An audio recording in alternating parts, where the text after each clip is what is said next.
इलाहाबाद की मधु की शादी होती है रामगढ़ के आनंद से। नेचर से कामचोर मधु के सामने जब पूरे ससुराल की जिम्मेदारी पड़ती है तो कैसे वो उससे बचने के लिए करती है एक नाटक। चलिए देखते हैं। अरे मधु, मधुरानी, जरा चाय ला और बेसन घोल ले, बादल बन गए हैं, पकौड़ी बना लेते हैं। ओह, अभी अभी तो दिन का खाना खाया है, अब पकौड़ी तल दूं? अरे इतना खाएंगी तो फट जाएंगी, चला तो जाता नहीं इनसे। तभी आनंद आ जाता है। अरे मन कर रहा है पकोड़े खाने का। मधु देखो ना, बादल बन गए हैं, ऐसे में पकोड़े मिल जाए तो मजा आ जाए। अरे अभी तो बादल बने हैं, जरा 2-4 बूंद टपक तो जाने दो, बना दूंगी पकोड़े भी। ये बोलकर मधु वहाँ से चली जाती है। अरे मधु, बूंदे भी बरस गई, अब तो बना दो पकोड़े। अरे बूंदा बूंदी तो रोज होती है, जरा जमकर बरसे तो पकोड़े तलने में और सिखाने में दोनों में मजा आ जाए।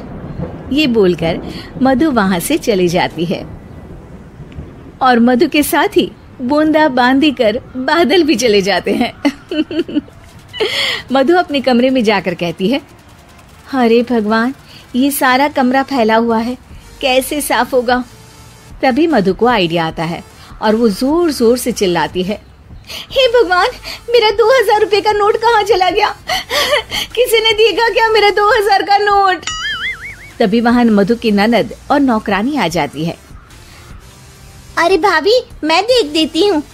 कैसे देखोगी दीदी, सारा कमरा तो गंदा पड़ा है। अरे हटो ना, मैं साफ किए देती हूँ, मिल गया तो दे दूंगी। अब ननद और नौकरानी 2000 नोट के चक्कर में पूरा कमरा साफ कर देती है और नोट खोया हो तब तो मिले। खैर, ये तो छोटे मोटे ट्रिक्स थे जो मधु काम से बचने के लिए करती, लेकिन अब आना था मधु का मास्टर स्ट्रोक, जिस पे वो अब सिर्फ बैठकर खाने के चक्कर में थी, और वो भी सास को ऑर्डर दे देकर। कैसे? चलिए देखते हैं। एक फ्रेम में एक फोटो है जिसमें सास की सास यानी कि मधु की दादी सास, मोटी बिंदी, काला मोटा चश्मा, कॉटन की साड़ी और चेहरे पर रौब। वहां उसी फोटो के नीचे खाट पर बैठी मधु, और मधु का गेटअप बिल्कुल वैसा ही था। मधु दादी सास की भूमिका में कहती है, अरे चंदावती, चंदा रानी, जरा चाय दे मलाई मार कर। मधु की सास यानी कि चंदावती कहती है, अरे इस नाम से तो सिर्फ मुझे मेरी सास बुलाया करती थी, ये कौन है देखूं तो जरा। अब सास मधु को अपने सामने अपनी सास की भूमिका में देखकर जोर जोर से हंसती है। मधुरानी, कोई तमाशा चल रहा है या ड्रामा? जाकर चाय लेकर आ। मधु जो कि ये दिखा रही थी कि वो सास की सास है या फिर उसकी आत्मा उसमें आ गई है, वो क्या करती है? चाय और मैं, वो भी तेरे लिए चंदावती। यही सिखाया है तेरी माँ ने। यार, एक तो डायलॉग बदल बहू, तू सास बनकर जो माँ पर सीधे चली आती हो, ये ओल्ड फैशन हो गया है, जरा अपडेट हो जा। और वैसे तू कुछ भी बन, उसके पहले चाय लेकर आ। अभी सास कुछ बोलती कि वहां मधुर के ससुर आ जाते हैं। वो मधु को देखते ही पागल सा हो जाते हैं। माँ, मेरी माँ तू वापस आ गई। अरे धत तेरी की, अभी एक का नाटक खत्म नहीं हुआ कि दूसरा आ गया। अरे हद है तेरी, जबान तो चलती ही जा रही है, सामने मेरी माँ बैठी है।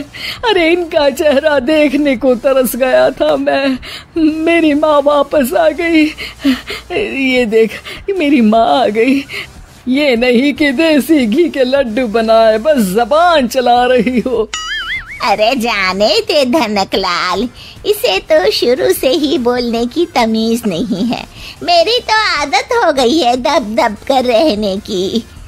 नहीं माँ, ऐसे कैसे ये सब करेगी? अच्छा, मैं दुकान जा रहा हूँ, शाम को तेरी पसंदीदा गर्मा गर्म जलेबी और समोसे लेकर आऊंगा माँ।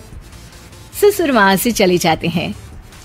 अब बेचारी सास अपनी ही बहू के नाटक में फंसकर सारा दिन सारी रात काम करती। लेकिन कब तक? एक दिन की बात है। बेटा आनंद, मेरे तो हाथ पैर सब दर्द हो रहे हैं, मुझसे नहीं होता इस उम्र में इतना काम। हाँ माँ, तू ठीक कह रही है। वैसे भी माँ, दादी को तो मरे अभी सिर्फ 5 साल हुए हैं, फिर मधु कैसे दादी हो सकती है?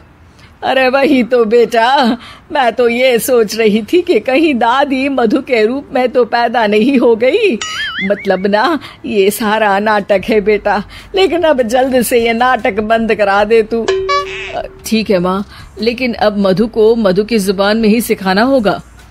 दोनों माँ बेटा कुछ बात करते हैं और अगले दिन सास मधु का बड़ा सा सोने का हार गले में डालकर घूम रही होती है। मधु जैसे ही अपना हार सास के गले में देखती है, परेशान हो जाती है। अरे अरे, ये क्या? ये हार तो तू अपनी बहू को दे चुकी थी। नहीं नहीं माँ जी, बिल्कुल नहीं। आप ही ने तो कहा था कि जब तक आप जिंदा है ये मैं ही रखूं। अब आप तो जिंदा ही हैं, तो ये हार मैं उसे कैसे दे सकती हूँ? अरे लेकिन तभी वहाँ आनंद आ जाता है। दादी, मैं आपके लिए भैंस लेकर आया हूँ, बाहर खड़ी है। जरा अच्छे से नहलाकर उसके गोबर से आंगन लीप देना और गोबर के कंडे बनाकर सुखाने डाल देना। और हाँ, जरा ताजा ताजा दूध भी निकाल देना दादी। और फिर माँ बेटे हंसने लगते हैं। मधु सोच में पड़ जाती है। भैंस? नहीं, इतनी बड़ी भैंस की मैं सेवा करूं? ना बाबा बना, मैं तो बहू बनकर घर वालों की ही सेवा कर लूं, उतना ही बहुत है। माँ जी, नहीं। अरे अरे, क्या हुआ बहू, तुम वापस आ गई क्या? तुम्हें सब कुछ याद आ गया? हाँ, सब याद आ गया, पूरा याद आ गया। अब सास चैन से खाट पर बैठती है और जोर से कहती है, सब याद आ गया ना? तो चल जा, चाय लेकर आ, और वो भी मलाई मार कर।